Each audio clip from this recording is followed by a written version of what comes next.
안녕하세요. 날마다 기막힌 정의 박주현 목사입니다. 오늘도 새로운 하루 주님의 은혜와 평강이 여러분들과 함께 하시기를 주님의 이름으로 기도합니다.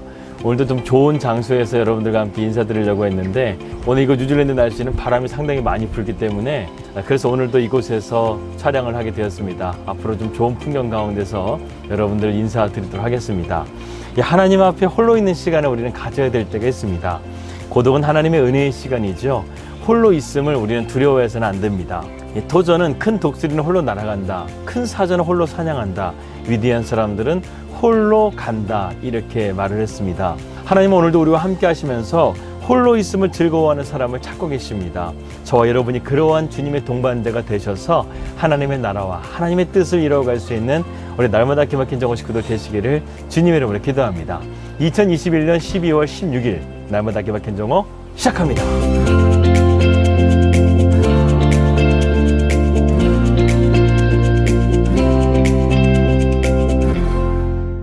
말씀 들어가도록 하겠습니다. 오늘날 코로나로 인해서 현대인들이 가장 힘든 것 중에 하나가 바로 외로움이라고 말합니다. 일은 힘들어도 어느 정도 견딜 수가 있는데요. 외로움이라는 것은 참 견디기가 힘든 것입니다. 그래서 이민자들이 가장 힘든 것도 외로움이라고 말합니다. 그런데요, 세상적인 외로움은 우리가 견딜수록 힘들고 우울해지지만 하나님 앞에서의 외로움은 그냥 외로움이 아니기 때문에 우리는 그 시간을 통해서 놀라운 시간들을 경험하게 됩니다. 그곳에는 하나님의 시선이 있고 하나님과 깊이 교제하는 영성의 자리가 되기 때문에 그렇습니다. 한마디로 엘리야의 그리시네가는 생명과 소망의 자리로 탈바꿈해지는 그러한 자리라는 것이죠. 예수님도 습관적으로 새벽이나 밤에 기도하기 위해서 홀로 나가셨다는 성경의 말씀을 우리는 볼 수 있습니다. 여러분, 큰 사자나 하늘의 제왕 독수리는요 홀로 사냥을 한다고 합니다. 예수님도 그렇게 사자처럼 독수리처럼 사셨다는 것이죠. 그분은 공생애를 통해서 가족들과도 거의 관계를 끊고 사셔야만 했습니다.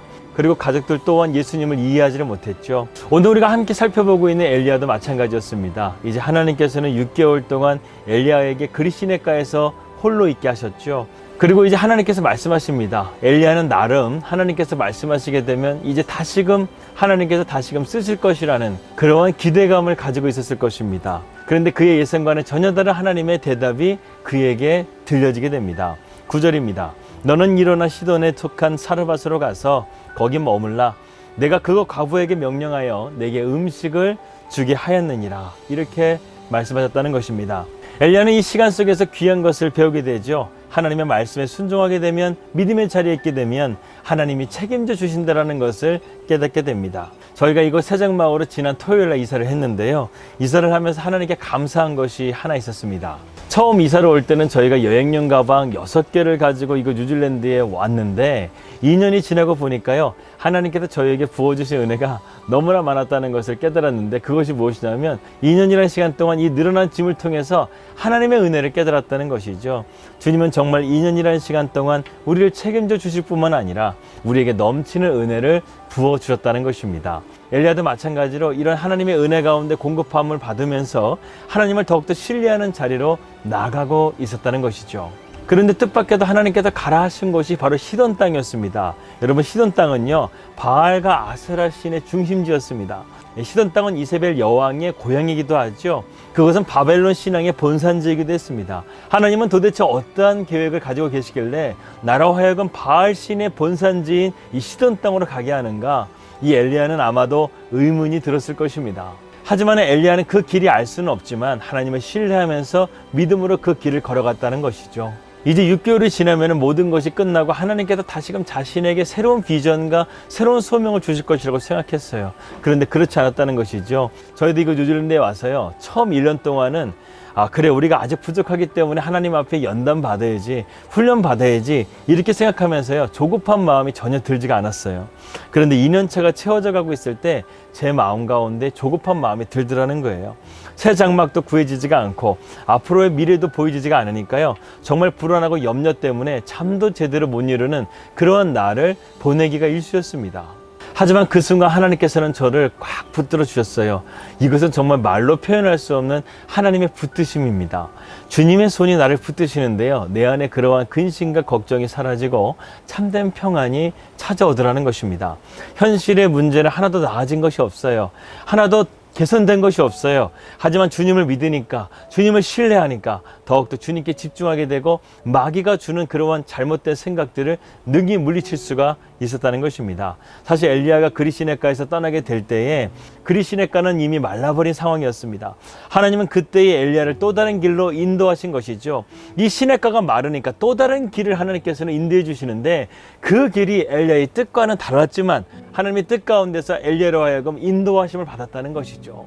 여러분, 우리의 삶도 마찬가지입니다. 우리 인생 가운데 내가 하는 일이 잘 안 되고 잘 안 풀릴 때가 있지요. 그때에 하나님을 온전하게 붙잡고 있는 사람에게는요, 하나님께서 반드시 또 다른 길을, 열리는 길을 열어주실 것을 믿습니다. 하나님께서는 또 다른 은혜의 장소인 시돈 땅 사르밧 가보에게 엘리야를 보내십니다. 엘리야는 분명 이렇게 말했을 것입니다. 주님, 저는 사르밧이라는 곳이 어떤 곳인지도 모릅니다. 하지만 주님의 뜻을 다 이해할 수는 없지만 저는 순종하면서 가겠습니다. 그곳에 가면 하나님의 말씀하신 대로 저를 순적하게 인도해 주십시오. 이렇게 기도하고 엘리야는 믿음의 발걸음을 옮겼다는 것이죠. 그리고 엘리야는 160km를 걸어서 시돈 땅 사르밧으로 향하게 됩니다. 엘리야의 발걸음은 여러 가지 의문과 기대를 가지고 발걸음을 옮겼을 거예요. 그런데 그 길은 주님께서 인도해 주시는 길이기 때문에 엘리야는 의심 없이 그 믿음의 길을 걸어갔다는 것이죠. 그곳은 바알의 본산지였습니다. 사르밧이라는 뜻은요, 용광로라는 뜻을 가지고 있어요. 즉 우상을 만드는 곳이라는 것입니다. 이처럼 하나님의 전략은요, 혀를 찌르는 그러한 전략이라는 거예요. 오묘한 수를 가지시고 우리가 정말 상상할 수 없는 방법을 통해서 하나님은 일하신다는 것을 우리는 볼 수 있다는 것입니다. 우리의 삶도 하나님을 온전히 신뢰하며 나아갈 때 때론 내 뜻대로 되어지지 않는다고 할지라도 또 다른 길을 내시며 신의 한 수를 우리에게 깨우쳐 주시는 하나님의 그런 은혜가 저와 여러분들의 삶 가운데도 함께 하시기를 주님의 이름으로 기도합니다.